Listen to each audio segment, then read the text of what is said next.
आपली संस्कृती, आपले संस्कार सदा राहू दे आपल्या सोबत। भारताच्या महान ग्रंथांचे आणि काव्यांचे संपूर्ण संकलन सबस्क्राइब करा तिलक। दादा, आपण मला नीट प्रकारे समजला नाहीत। मी जे सांगितलं ते खऱ्या हितैषीच्या नात्याने सांगितलं। तो माझा अधिकारही होता आणि कर्तव्यही। यावेळी मला काय करायला हवे त्याबद्दल माझ्या मनात ना काही शंका आहे ना माझ्या मार्गावर काही अंधकार। मी तर लहान भाऊ आहे आणि लहान भावाचा एकच धर्म आहे। जोपर्यंत तो जिवंत आहे आणि ठीक आहे तोपर्यंत मोठ्या भावाला काही त्रास नाही झाला पाहिजे। दादा, आता आपण युद्धाची चिंता विसरून जा। मी आपल्याला वचन देतो की आज सूर्यास्त होण्यापूर्वी त्या वनवासी राजकुमारांची मस्तके लंकेच्या गल्ली बोळामधून चेंडू प्रमाणे पायाने ढकलत घेऊन येईल।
कानाजवळ जाऊन जोरात वाजवा।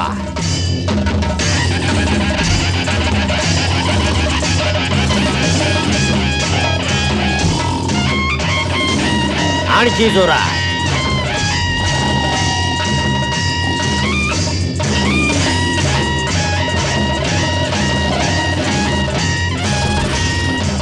आणखी जोरात।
जोरात वाजवा।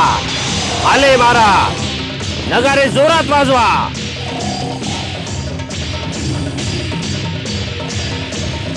त्यांना जागवण्याचा प्रयत्न करा।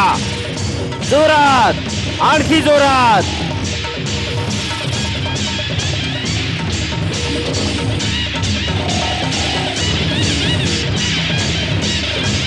मी तर थकलो. मला तर जोराची भूक लागली आहे. हा? भूक. महाराज कुंभकर्णांच्या भोजनाची तयारी केली जावी. नक्कीच त्याच्या सुगंधानं महाराज उठतील.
महाराज, महाराज.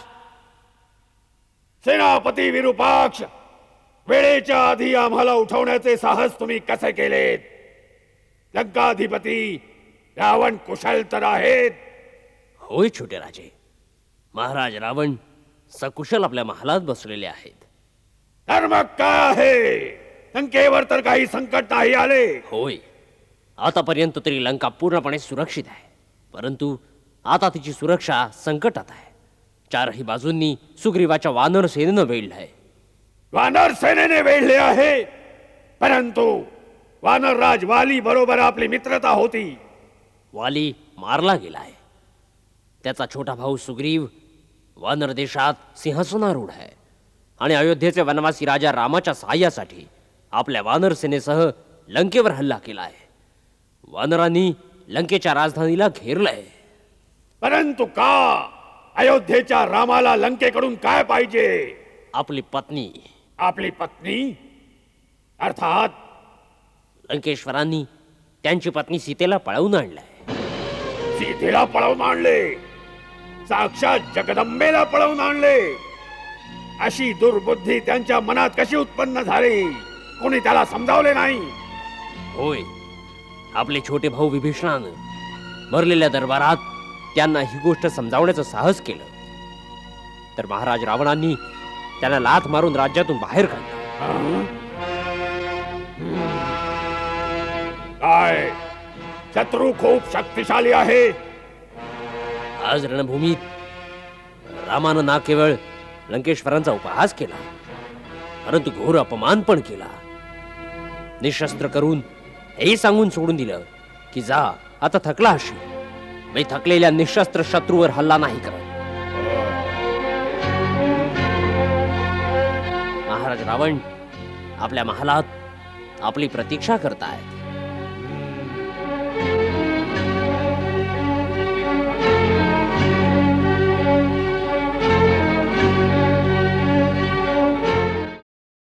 वाह, कुंभकर्ण जागा झाला. होय महाराज, श्रीमान कुंभकर्ण नगरातून येऊन आपल्या दर्शनाला येत आहेत. श्रीमान कुंभकर्णांना पाहून नगरात उत्साहाचं वातावरण पसरलंय. आता चारही बाजूला उत्साह दिसू लागेल. आम्ही विलास भवनाच्या छतावर जातो. वीरवर कुंभकर्णाला तिथंच भेटतो.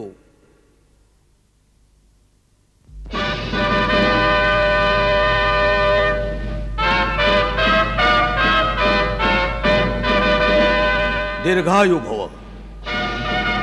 महाराज, मला जे विरूपाक्षाने ऐकवले आहे काय ते खरे आहे? काय यावेळी वानर सेनेने लंकेभोवती घेरा घातला आहे आणि लंकेवर संकटाचे ढग पसरले आहेत? होय तात, यावेळी लंकेवर संकट आलं आहे, म्हणून तुला आवेळी उठवण्यात येत आहे. कारण की आमच्या सगळ्यांच्या आशा तुझ्यावर केंद्रित आहेत. शत्रूनं थोड्याच वेळात आपल्या प्रमुख योद्ध्यांना मारलं आहे.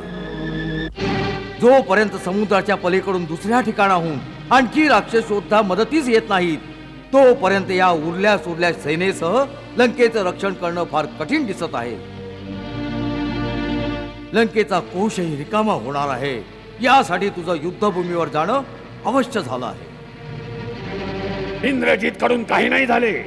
जेव्हा आम्ही स्वतः रामाची टक्कर देऊ नाही शकलो, तेव्हा इंद्रजित त्याच्याशी सामना कसा करणार? म्हणून आम्ही त्याला अजूनपर्यंत युद्धात नाही पाठवले. आपण स्वतः काय रणभूमीवर गेला होता? होय, जेव्हा प्रहस्त आणि मकराक्षही मारला गेला, तेव्हा आम्ही विचार केला की शत्रू अशा योद्ध्यांना वश नाही होणार. युद्ध वाढत जाईल आणि लंकेच्या रहिवाशांचं मनोबल दिवसेंदिवस मंद होत जाईल. म्हणून आम्ही निश्चय केला की आम्ही स्वतः जाऊन एकाच बाणात शत्रूचा समूळ नाश करू. परंतु शत्रू इतका निर्बल नाही निघाला जितका आम्ही समजलो होतो. त्याने आमच्या सर्व अस्त्रांना कापून आम्हाला निशस्त्र करून टाकले. आणि सर्वात मोठा आघात त्याने तेव्हा दिला जेव्हा त्याने त्या अवस्थेत आमचा वध नाही केला. युद्धात मेल्यामुळे आमच्या वीरतेला डाग नाही लागत, परंतु त्याने आम्हाला अपमानित करून परत पाठवलं. आज सर्व जग आमच्यावर हसत असणार. इतकंच काय, सीता पण माझा उपहास करेल. आता मी कोणत्या गौरवाच्या अहंकाराला घेऊन तिच्या समोर जाणार? कुंभकर्ण, माझ्या भावा, यासाठी तू युद्धभूमीवर जाऊन त्या वानरांचं आणि मानवांचं भक्षण करणं आवश्यक झालं आहे. आज राक्षस जातीची लाज तुझ्या हातात आहे. तुला रावणाच्या अपमानाचा बदला घ्यायचा आहे रामाकडून.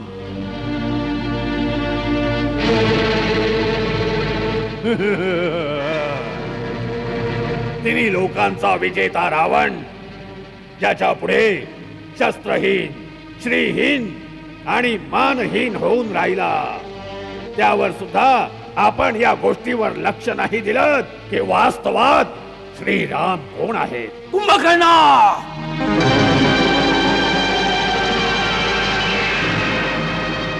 शत्रूला श्री लावून संबोधित करू नकोस.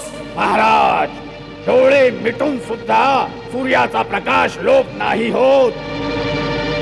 जे तिन्ही लोकांचे स्वामी आहेत, स्वतः श्रीमान नारायण आहेत, त्यांना श्रीरामच म्हटले पाहिजे.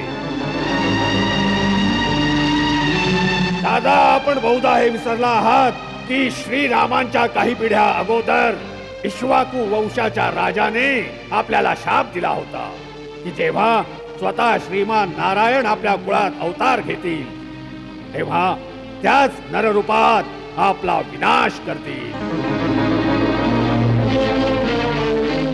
गोष्टही विसरलात जी नारदाने मला सांगितली होती की विष्णूने राक्षसांचा नाश करण्यासाठी अयोध्यापती दशरथाच्या घरी जन्म घेतला. दादा, ब्रह्माची गोष्टही विसरलात तरी सुद्धा आपण महाराणी सीतेला पळवून आणलेत, जी स्वतः लक्ष्मीचा अवतार आहे. आम्हाला आमच्या बहिणीच्या अपमानाचा बदला घ्यायचा होता. आमच्या बहिणीच्या वधाचा प्रतिशोध काय आमचं कर्तव्य नाहीये? होतं, पण ते कार्य वीरांप्रमाणे करायचं. चोरांप्रमाणे एका स्त्रीचं हरण करून काय आपलं मस्तक गौरवाने उंच झाले आहे. शूर्पणखा तर माझीही बहीण होती. आज मला ज्या प्रकारे उठवले आहे त्या दिवशी किंवा हे हीन कार्य करण्यापूर्वी मला जागवलं असतं तर मी सांगितलं असतं की प्रतिशोध कसा घेतला जातो. राजासाठी उचितच नाही पण आवश्यकही आहे की तो प्रत्येक महत्वपूर्ण कार्य आपले परम विद्वान आणि खऱ्या हितैषी मंत्र्यांच्या सल्ल्याने केले पाहिजे. राजाला चापलूस आणि अशा स्वार्थी मंत्र्यांच्या गोष्टीत नाही फसलं पाहिजे जे आपले स्वतःचे हित आणि अर्थ स्वार्थासाठी राजाच्या बरोबर आपल्या देशालाही शत्रूच्या हातात विकू शकतात. अशाच मंत्र्यांसाठी शास्त्र सांगते की विनाशयन्तो भर्तारं सहिताः शत्रुभिर्बुधैः विपरीतानि कृत्यानि कारयन्ति हि मंत्रिणः तान भर्ता मित्र संकाशान अमित्रान मंत्र निर्णय व्यवहारेण जानियात सचिवानु उपसंहितान. कुंभकर्ण, ही वेळ शास्त्र ऐकवण्याची नाहीये. प्रत्येक गोष्ट आपापल्या वेळी योग्य असते. हीच गोष्ट तर मी सांगू इच्छितो दादा की आपण योग्य वेळी योग्य गोष्ट नाही केली. नीती सांगते की पुरुषाला धर्म, अर्थ आणि काम यांचे सेवन योग्य वेळीच केले पाहिजे. जसे प्रातःकाळी धर्माचे, मध्यान्ह काळात अर्थ सेवनाचे आणि रात्रीला काम सेवनाचे विधान आहे. या तिघातही धर्म श्रेष्ठ आहे. म्हणून जेथे अर्थ आणि कामाचे सेवन धर्माविरुद्ध असेल तेथे त्या दोघांची उपेक्षा करून धर्मानुसारच चालले पाहिजे. सीतेचं हरण करते वेळी आपण धर्म आणि अधर्माचा विचार नाही केलात. मंदोदरी वहिनी आणि विभीषणाची नीती आणि धर्मयुक्त गोष्ट नाही ऐकली. केवळ आपल्या कामवासनेच्या पूर्तीसाठी निमित्त शोधलंय आपण. त्याचंच हे फळ आहे जे या सर्व लंकावासी भोगत आहेत. एखाद्या गुरु किंवा आचार्याप्रमाणे आम्हाला उपदेश ऐकवत आहेत तर जा, परत जाऊन झोप. आम्हाला तुझी काही आवश्यकता नाहीये. ही वेळ आहे संकटाची. यावेळी तुझं काय कर्तव्य आहे ही गोष्ट सांग. मान्य केलं की आम्ही चुकीनं नारायणाला नाही ओळखलं. मान्य केलं की आम्ही मनाच्या मोहात एका स्त्रीचं अपहरण केलं. मान्य केलं आम्ही आमच्या गौरव आणि अहंकारात आम्ही कोणाचा सल्ला नाही ऐकला. या गोष्टींची चर्चा करून इतिहास परत नाही वळणार. जे घडून गेलं, बुद्धिमान त्याचा शोक नाही करत. भविष्याची चिंता कर्मयोगी नाही करत. यावेळी या क्षणी काय करायचंय याचा निश्चय आवश्यक आहे. मग निश्चय कर. तुझा आपल्या जातीप्रती, तुझ्या भावाप्रती काही कर्तव्य आहे की नाही. तू आम्हाला शास्त्र ऐकवत होतास. अरे शास्त्रात हे पण लिहिलं आहे की भावानं जर काही पाप केला असेल, अपराधी जरी असेल तर तो संकटात आहे त्याची मदत करेल. तोच भाऊ म्हणण्याच्या लायकीचा असतो. अपराध्याला शिक्षा तर सगळे देऊ शकतात पण भाऊ तोच आहे जो संकटाच्या वेळी बरोबरीनं उभा राहील, मदत करेल, शिक्षा न देईल. अरे म्हटलंच आहे की भाऊ तोच आहे जो संकटाच्या वेळी बरोबरीनं उभा राहतो, मदत करतो, शिक्षा न देतो. विचार कर. रावणामुळे जरी, परंतु रावणाबरोबर संपूर्ण राक्षस जातीचा विनाश होईल हे तुला मान्य आहे की नाही. तर्काला वेळ नाहीये. जर मनात काही संशय असेल, जर कर्तव्याचा रस्ता स्वच्छ दिसत नसेल तर युद्धाला जाऊन काही फायदा नाही. जा, जाऊन झोप जा. रावणाला आपली शपथ पूर्ण करणं आणि स्वाभिमानाने जिणं आणि मरणं दोन्ही येतं. जा.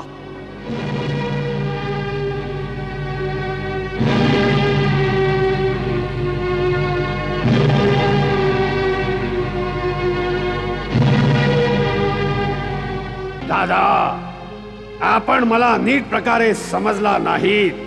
मी जे सांगितलं ते खऱ्या हितैषीच्या नात्याने सांगितलं. तो माझा अधिकारही होता आणि कर्तव्यही. यावेळी मला काय करायला हवे याबद्दल माझ्या मनात ना काही शंका आहे ना माझ्या मार्गावर काही अंधकार. मी तर लहान भाऊ आहे आणि लहान भावाचा एकच धर्म आहे. जोपर्यंत तो जिवंत आहे आणि ठीक आहे तोपर्यंत मोठ्या भावाला काही त्रास नाही झाला पाहिजे. तो जिवंत असताना जर त्याच्या मोठ्या भावाला चिंता असेल किंवा तो संकटात आला असेल तर लहान भावाचा धिक्कार आहे. लहान भाऊ मित्रही आहे आणि सेवकही आहे.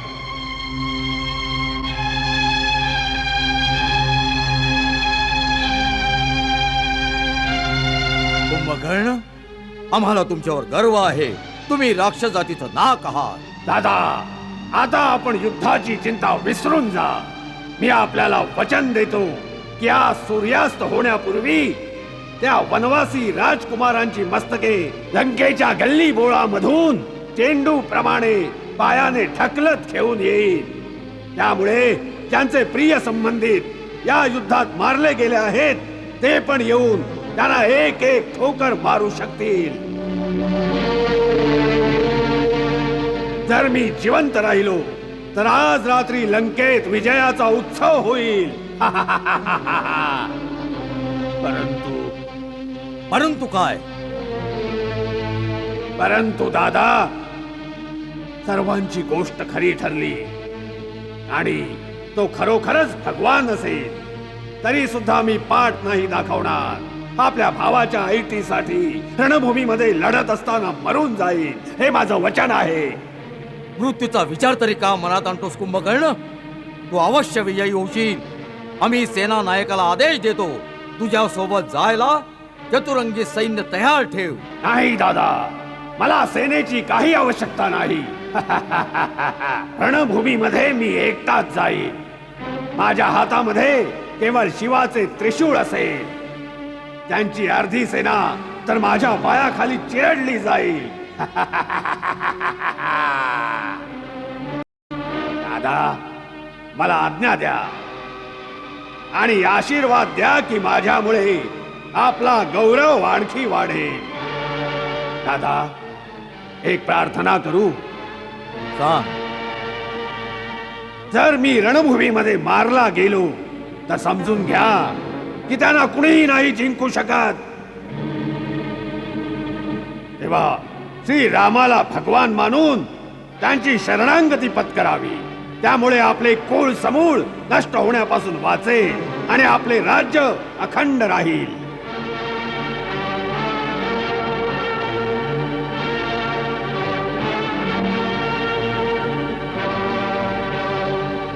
प्राणी जेव्हा आपल्या कुटुंबियांबरोबर बसून वैभव भोगतो तेव्हा तो प्रसन्न व संतुष्ट होतो.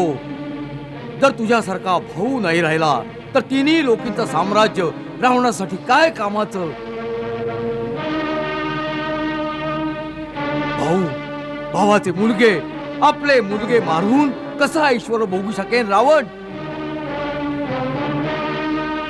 गा कुंभकर्ण, मृत्यूची गोष्ट करू नकोस. युद्धाबद्दल बोल, युद्धातील विजयाबद्दल बोल. जा.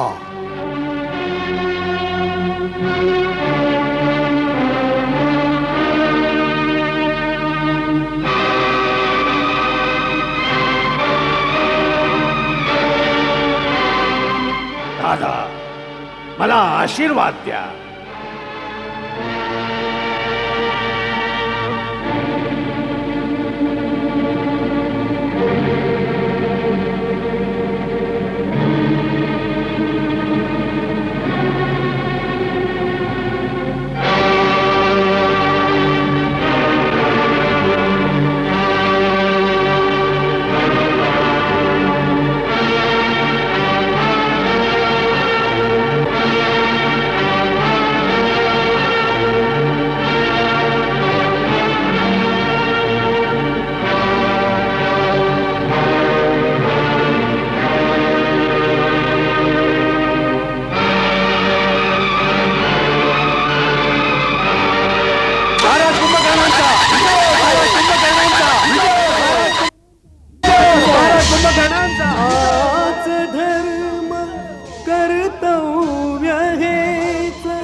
देता करे बंधू आज से बलिदान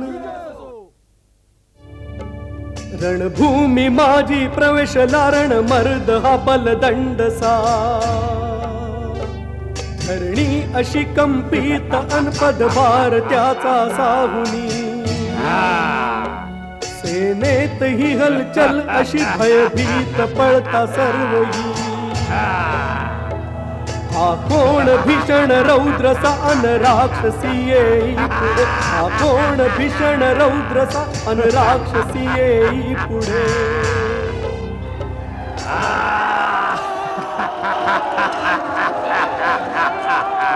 हे काय काय रावणाने काही मायेरूप धारण केले आहे?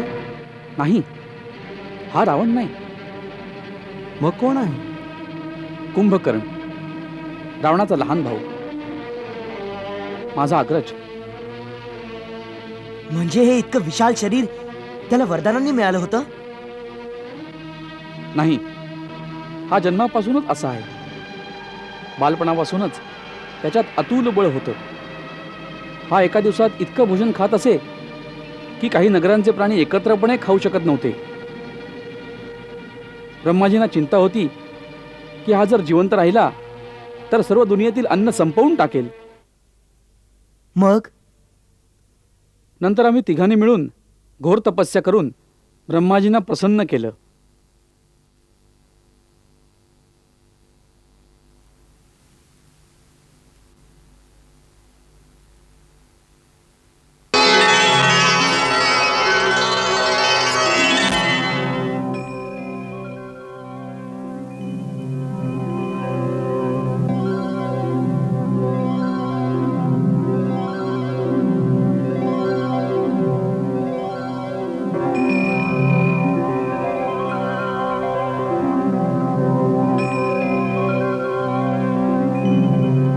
जेव्हा ब्रह्माजींनी तिघांना वर मागण्यास सांगितलं तेव्हा कुंभकर्ण इंद्रासन मागणार होता.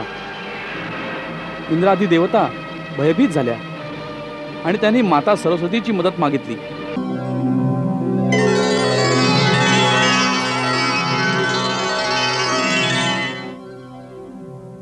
माते, माझं रक्षण करावं. कुंभकर्णाने घोर तपस्या करून ब्रह्माजींकडे वरदानात इंद्रासन प्राप्त करण्याची इच्छा केली आहे.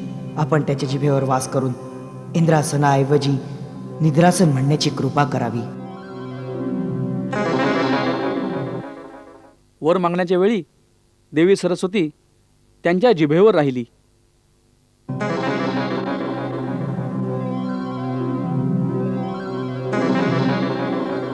आणि जेव्हा ब्रह्माजींनी विचारले तेव्हा त्याने इंद्रासनाऐवजी निद्रासनाचा वर मागितला.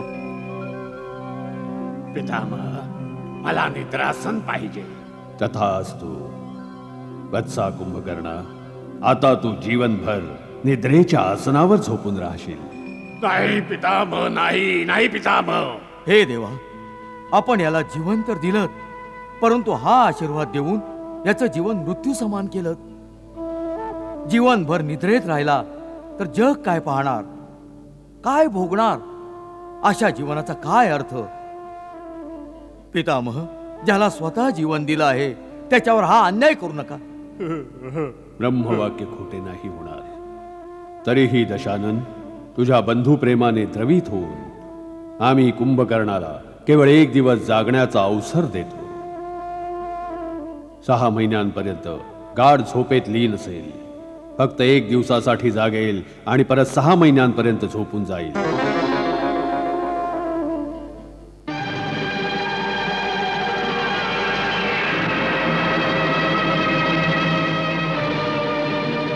मग काय याचे 6 महिने आजच समाप्त झालेत? नाही, अजून 6 महिने समाप्त नाही झाले. रावणाने संकटाची वेळ समजून त्याला बळाने जागे केले आहे. माझ्या गुप्तचरांचं म्हणणं आहे की जागा झाल्यावर त्याने रावणाला खूप समजवण्याचा प्रयत्न केला की आताही त्याने माता सीतेला घेऊन आपल्या शरणात यावे. परंतु रावण अशी कोणतीच गोष्ट ऐकू नाही इच्छित आणि याला युद्धात पाठवलं आहे. कारण की कुंभकर्ण एकाच दिवसात सारी वानरसेना खाऊन समाप्त करू शकतो. मग तर या दैत्याला लवकरच संपून टाकलं पाहिजे. दादा, मला आज्ञा द्यावी. नाही लक्ष्मणा, याला ब्रह्मदेवाचे वरदान प्राप्त आहे. यासाठी मला स्वतःलाच गेले पाहिजे. जर आपली परवानगी असेल तर मी जाऊ प्रभू. नाही महाराज बिभीषण, आम्ही आपल्याला लंकेच्या सिंहासनावर बसवण्याचे वचन दिले आहे. आपले जीवन संकटात नाही टाकणार. आम्हाला हेही नको आहे की भावाच्या हातून भावाचा वध होईल. कुंभकर्णाशी आम्ही स्वतः युद्ध करणार. मी युद्धासाठी नाही जात. मी तर माझ्या कुंभकर्ण भावाला समजावू पाहतो की त्याने अधर्माची साथ सोडून आपल्याला शरण यावे. जर आपली आज्ञा असेल तर मी जाऊ. प्रभू, महाराज बिभीषणाचा विचार योग्य आहे. जर आपण कुंभकर्णाला आपल्या बाजूला वळवलं तर रावणाची कंबरच मोडेल आणि त्याच्याकडे मेघनादा व्यतिरिक्त कोणताच महारथी उरणार नाही. जर असं होऊ शकलं तर बहुधा विनाश थांबेल. जावे.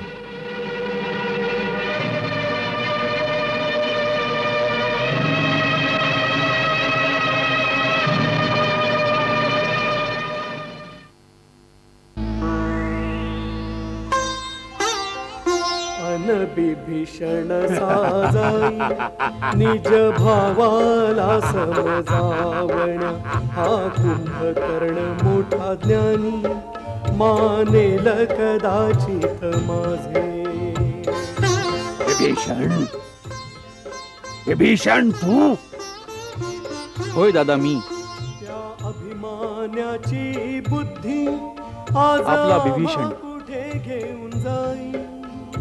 वैऱ्याप्रमाणे उभे भावास मोरी भाऊ. विधी लिखिता कोण टाळे, प्रार्थना कोण टाळे.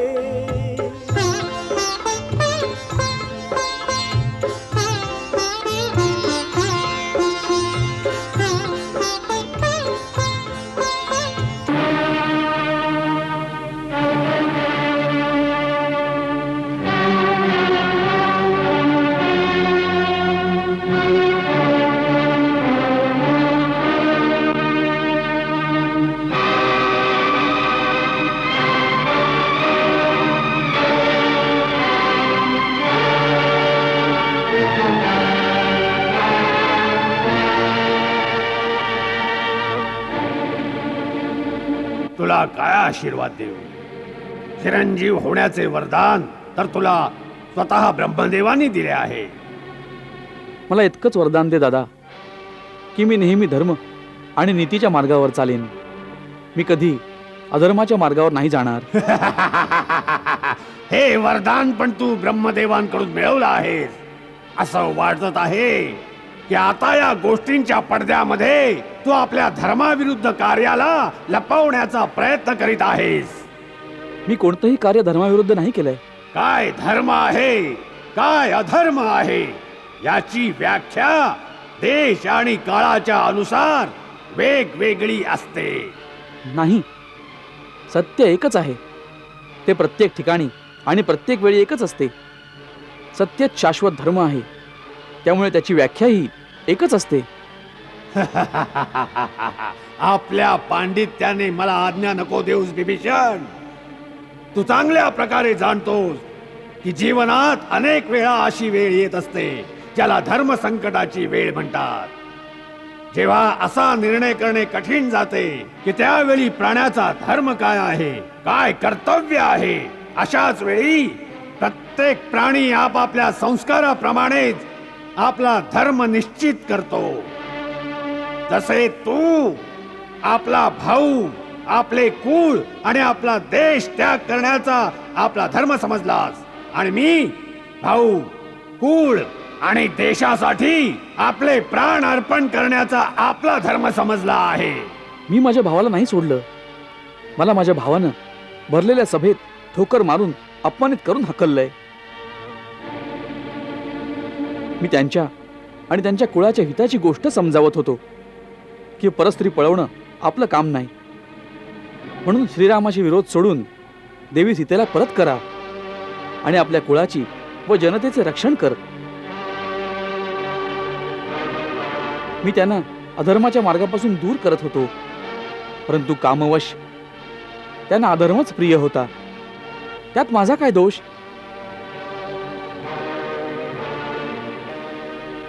विभीषण, जर शरीरात काही दोष काही रोग आला तर आपली भुजा आपल्या शरीराचा त्याग नाही करत. भाऊ भावाची भुजा असते. तू भावापासून वेगळे होऊन त्यांची एक भुजा कापलीस. जर पराजय झाला तर त्याच्या पराजयाचे कारण तू असशील. तू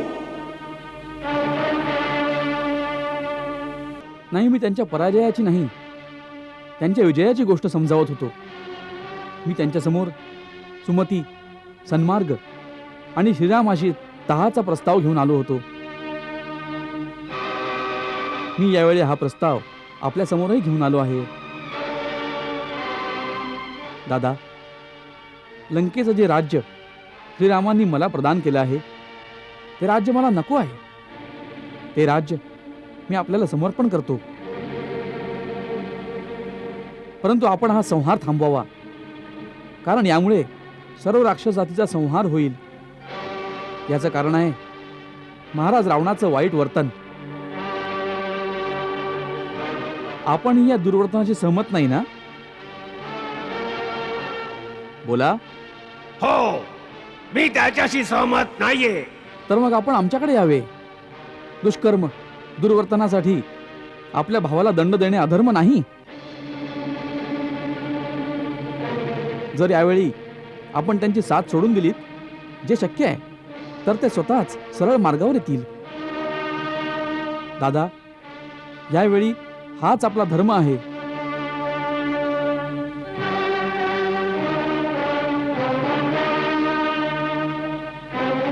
अरे विभीषण, त्याला तू धर्म म्हणतो आहेस, त्यापेक्षा मोठा धर्म आणखी काहीच असू शकत नाही.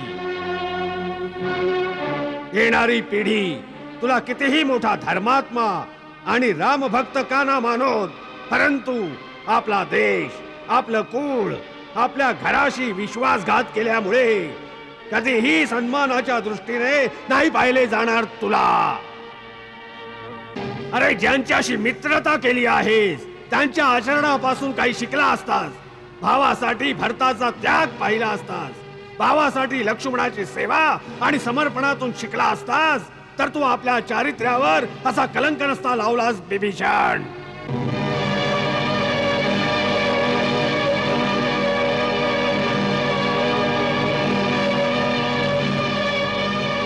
भरत आणि लक्ष्मणांच्या पावलांवर चालण्यासाठी श्रीरामांसारखा आदर्श आणि मर्यादा पुरुषोत्तम भाऊ पण असला पाहिजे. अरे, चांगल्या बरोबर तर सगळेच चांगले असतात. मग भाऊ आणि भावाचे नातच काय? विभीषण, या युद्धात काय दादा एकटाच मरणार? त्यांच्या बरोबर मरणारा आणखी कोणी भाऊ नसणार? अरे, दृश्य तर ते असेल की जेथे रावणाचे मृत शरीर असेल आणि त्याच्या चारही बाजूना त्याच्या भावांची, त्याच्या मुलांची मृत शरीरे त्याची शोभा वाढवत असतील, ज्याला पाहून देवताही मस्तक खाली घालतील. जा विभीषणा, आपल्या स्वामी रामाला सावधान कर. आता सामना खर आणि दूषण बरोबर नाही, त्रिशरा आणि बालीशी कपट युद्ध नाही. सामना आज अजय पर्वताप्रमाणे अभेद्य कुंभकर्णाशी आहे, ज्याच्या हुंकाराने विधाता ब्रह्मा पण थरथरले होते. कुंभकर्ण या पापाचे ते शिखर आहे ज्याच्याशी टक्कर होऊन, त्यांच्या बाणाचे टोक वाकडे होऊन त्यांच्यावरच प्रहार करेल. तीर, तलवार, गदा आणि भाले तुटून तुटून खाली पडतील. त्याने असुरांच्या नाशाचा संकल्प केला आहे. तर आज कुंभकर्णही रामाचे शीर लाथा मारत मारत आपल्या लंकेश्वराच्या पायाशी घेऊन जाण्याचा पण ठरवून आला आहे.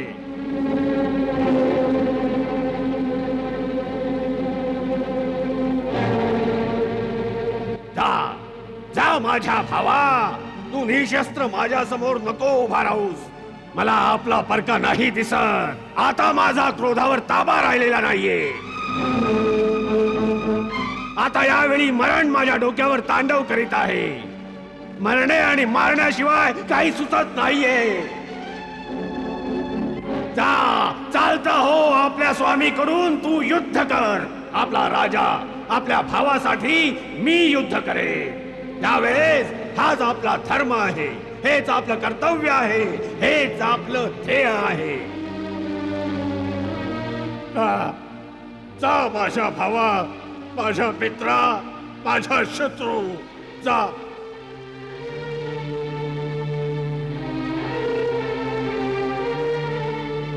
जा निघून जा विभीषण, निघून जा.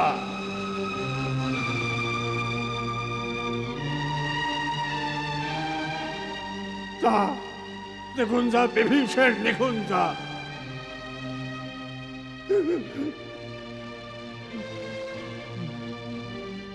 विभीषण माझ्या भावा,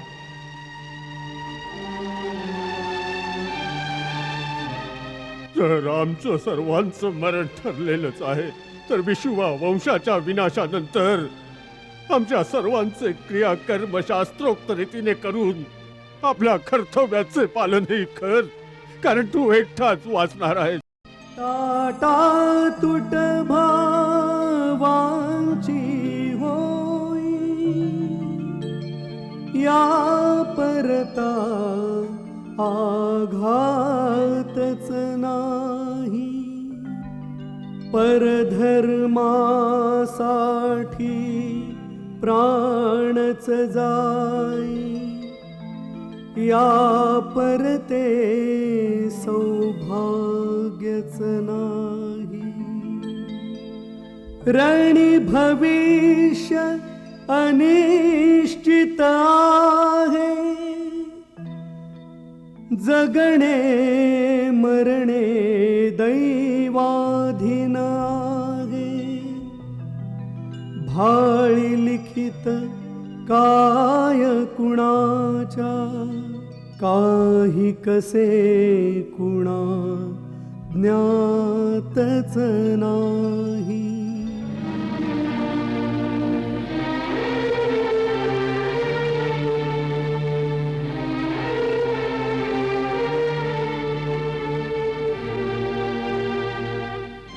महाराज विभीषण, काय झालं?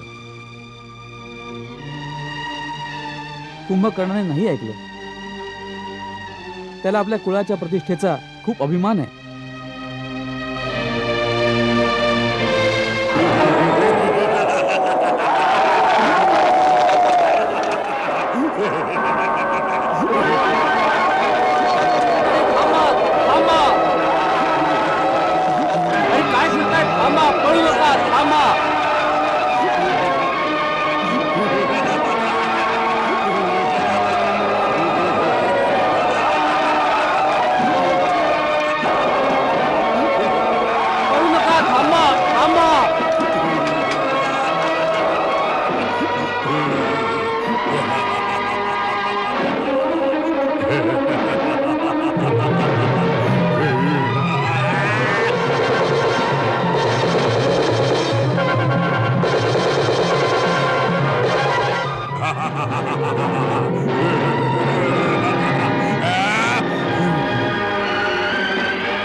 परम बलशाली दिसतोयस वानरा.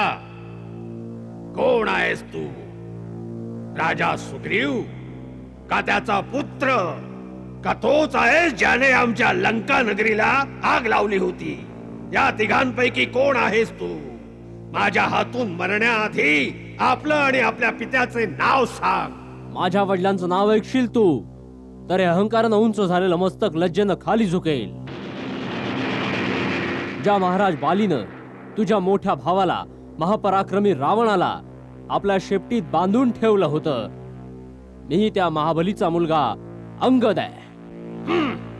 तोच अंगद ज्याला आपल्या वडिलांची हत्या करणाऱ्याची सेवा करताना लाज नाही वाटत? आपल्या वडिलांचे नाव तू खूप उंच केलेलं आहेस. जोपर्यंत जगशील संसार निंदा करीत राहील. मी तुला मारून आज त्या निंदेपासून मुक्ती देईन.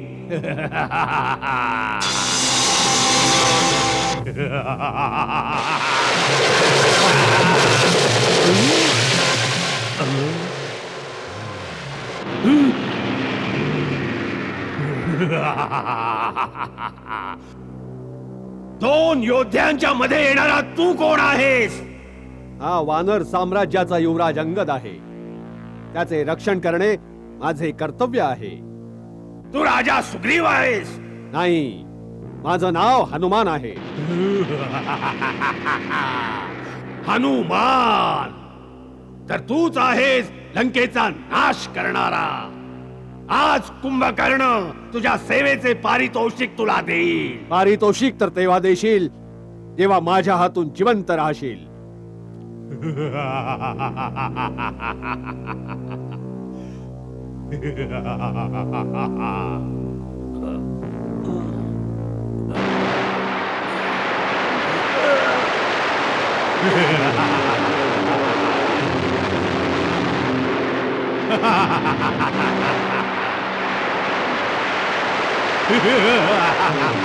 कुंभकर्णा, आज या पर्वताखाली तुझी समाधी बनेल. मी तुला याचाही अवसर देतो. आपल्या मनातली इच्छा पूर्ण कर हनुमान. आणि मी वचन देतो की जर मी या शिळेच्या आघाताने थोडा जरी विचलित झालो तर आपली हार मानून नगरामध्ये परत जाईन. परत कधीही युद्धभूमीमध्ये नाही येणार. फेक फेक आपल्या पूर्ण शक्तीने फेक फेक.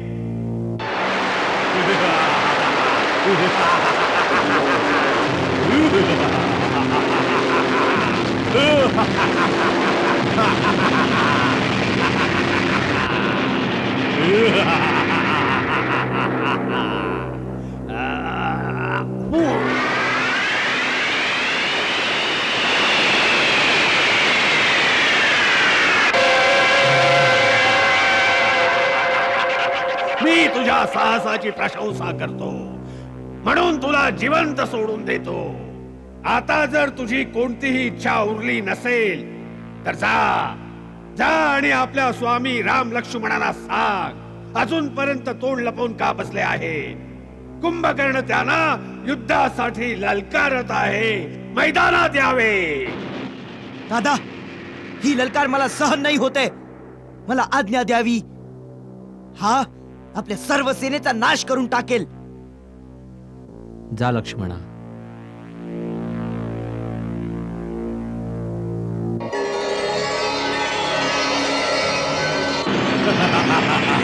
या बिचाऱ्यांवर शक्ती काय दाखवतोयस? इकडे लक्ष्मणा समोर ये ना.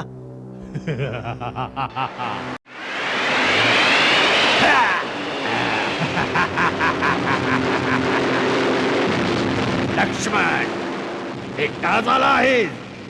जर तुम्ही दोघेही भाऊ एकदम नाही मरू इच्छित हरकत नाही. उगाचच बढाया मारून काय उपयोग आहे कुंभकर्ण? तू आव्हान दिलं होतस. मी आलोय. आता वीर पुरुषाप्रमाणे लढ. अवश्य अवश्य. रावणाचा लहान भाऊ आणि रामाचा लहान भाऊ यांच्यात युद्ध कसे होणार हे पाहण्यासाठी आकाशामध्ये देवतागण उभे आहेत.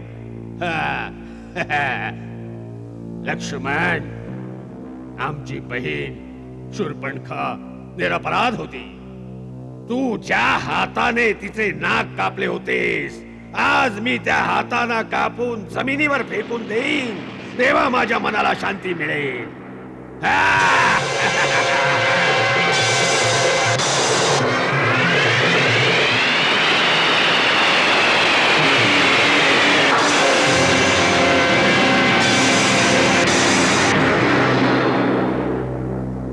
या अस्त्राला केवळ शिवच कापत असत. आज तू कापले आहेस, आम्ही तुझी प्रशंसा करतो. परंतु आता तू या अस्त्राला नाही तोडू शकणार.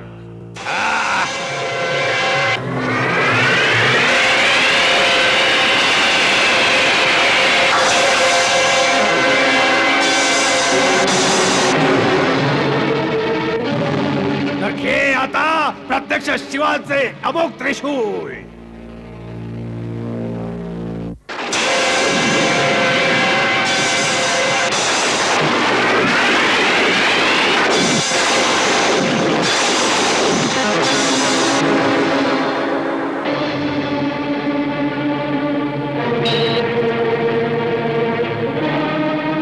कोण आहेस तू?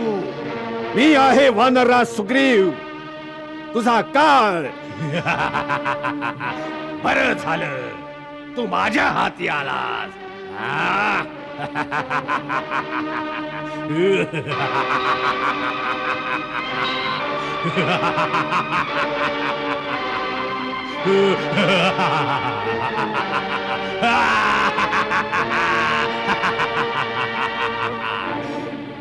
बरं झालं तू माझ्या हाती आलास. चला वानरराज, तुला घेऊन जाऊन महाराज रावणांच्या चरणांशी टाकून देतो. तुला सोडवण्यासाठी तुझ्या सेनेला हत्यारे टाकावी लागतील. चला.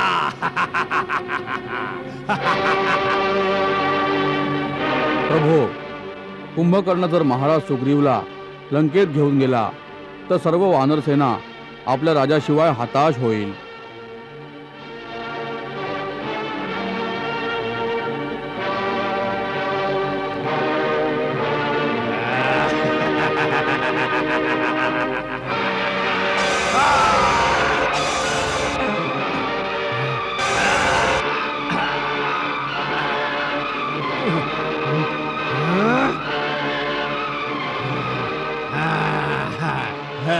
तर तू पण आला आहेस, फार चांगले केले. मी केवळ तुझी प्रतीक्षा करत होतो. मी तुझ्या भावाला बालक समजून सोडून दिले. हनुमान आणि सुग्रीव यांचे प्राणही नाही घेतले, कारण की या लहान मोठ्या वानरांना मारून मला काय यश मिळणार.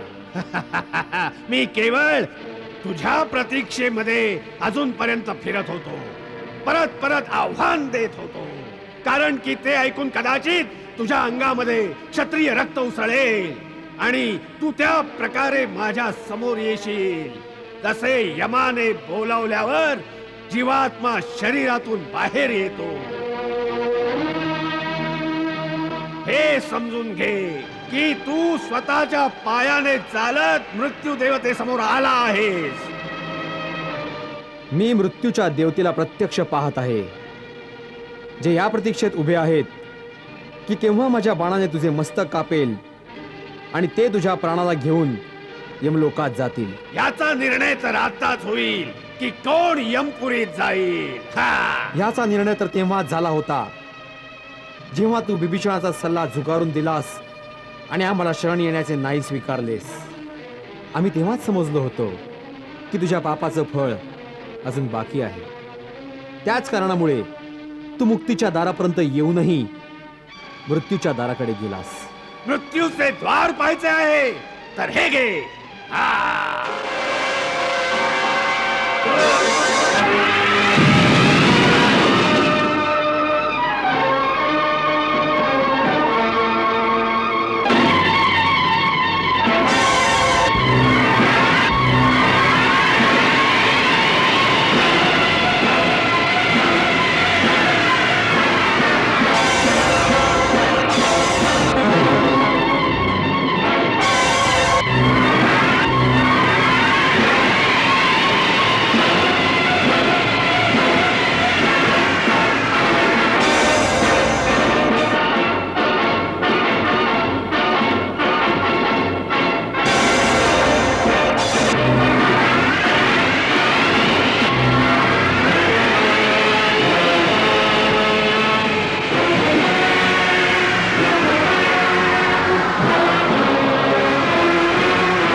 शौर्याची प्रभा पसरते,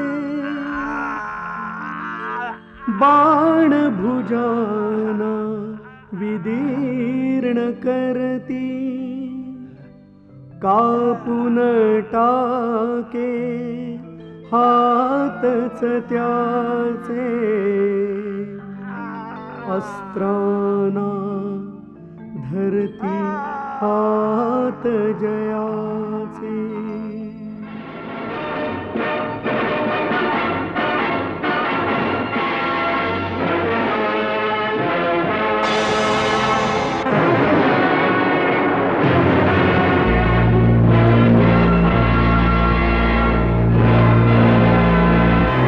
शीश तुटोनी सागरी पडले, जगदीश्वराने ब्रह्मदंडच देता, पापाची साथ देता देता, मृत्युमुखी निर्दोष बिचारा.